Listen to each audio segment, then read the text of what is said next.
Hello and welcome back to New and Old Survival. This is Darren and I appreciate you coming along. A special thank you to those that have recently subscribed to the channel. I appreciate you being a part of the family so we can learn together.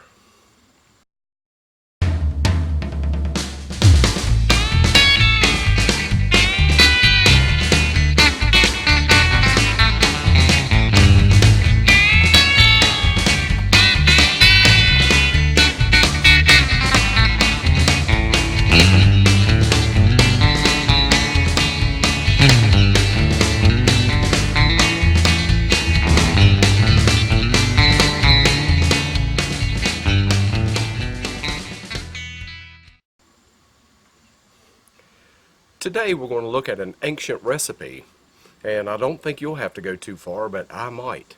But all you're going to need for this recipe is a half a gallon of water. Let me set it down.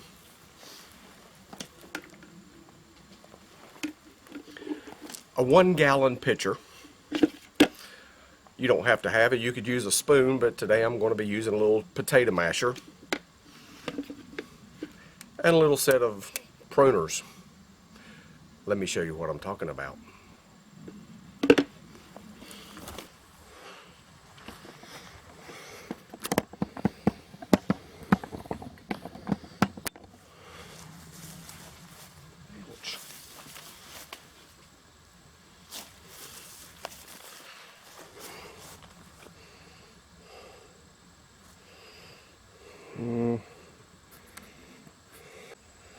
Okay, you see those little fine hairs?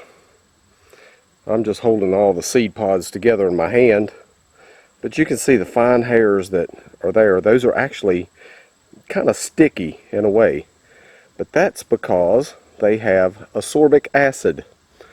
We know it as vitamin C. Now the Indians would use this to treat scurvy, colds, even fungal inflammations.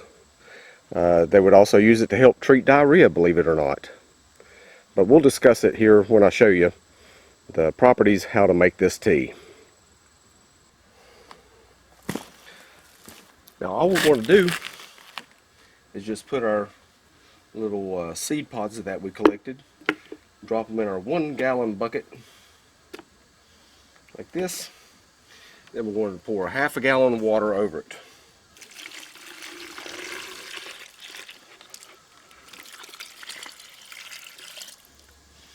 Okay, now we're going to take my potato masher, which could be a spoon, like I said, or whatever. We're just going to kind of mash the berries up because the flavor and the medicinal properties are on the outside of the berries. And you're going to need to let this sit. I'm sorry this is not a clear picture, but you can see a color change already. And it's going to end up more like a pink, brownish pink, something like this, tea. And you really don't have to wait that long. Some recipes say that you need to wait for 5 to 8 hours. But it all depends on a couple of factors. How long has it been since it's rained? A real heavy rain will wash some of the flavors off of these berries. If it's not rained in a while, then it's probably going to be full of berries, so you could probably use less berries or just add more water. Something else that I found interesting is it not only does it have antibacterial and antifungal properties, but it also is hypoglycemic, meaning that it will lower blood sugar. So, alright, I'm going to let this sit, and we'll come back in about an hour or two and see what it looks like, see what it tastes like. Stick around.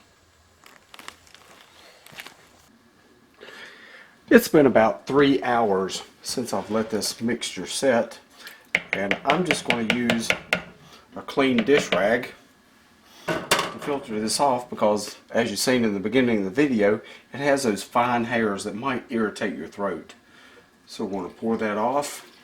Now, one thing to notice, to pay attention to, if you happen to have an allergy to mangoes or I think it's cashews, then you want to exercise caution whenever you're doing this, because you can also have an allergy to the sumac.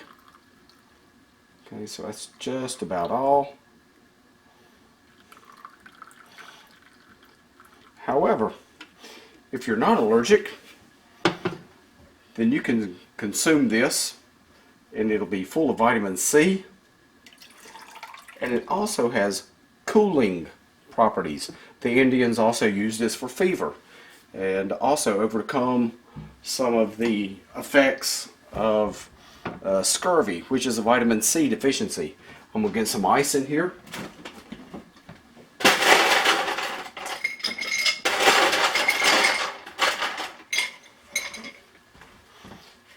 And now you can clearly see the color of our lemonade, which looks like a tea.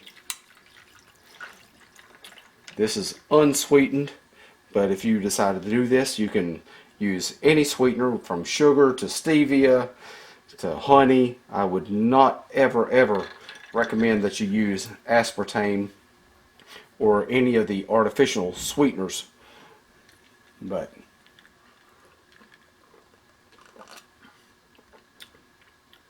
that's really tasty. It doesn't really give the flavor of lemonade like I had hoped, but it does give the flavor of tea. Just a regular old tea. So if you add sweetener to this, you've got some sweet tea made off the landscape. It's healthy. It's even beneficial. Some claims even says, of course, that it helps with cancers and tuberculosis, and you'd have to do your own research. But for something off the landscape, I'll take it any day, all day, every day. And it quenches your thirst. I hope you enjoyed this video today, and I hope to get back with some more videos soon. We've got some wild lettuce. I've done some sauerkraut recipes, and I hope I'm in frame. I haven't even looked. But I appreciate, like I said, all of my new subscribers, all of those of you that have continued to follow me and join with me in learning the old ways. I feel like it could be a crucial element in our future survival, and most importantly, we need to pass these down to the next generation, because kids these days, they're stuck their heads in a phone and they don't know anything. Let's face it, they really don't. So let's come together and let's share some of these old-time recipes and ways of doing things so that they too can survive. I'm Darren with New and Old Survival.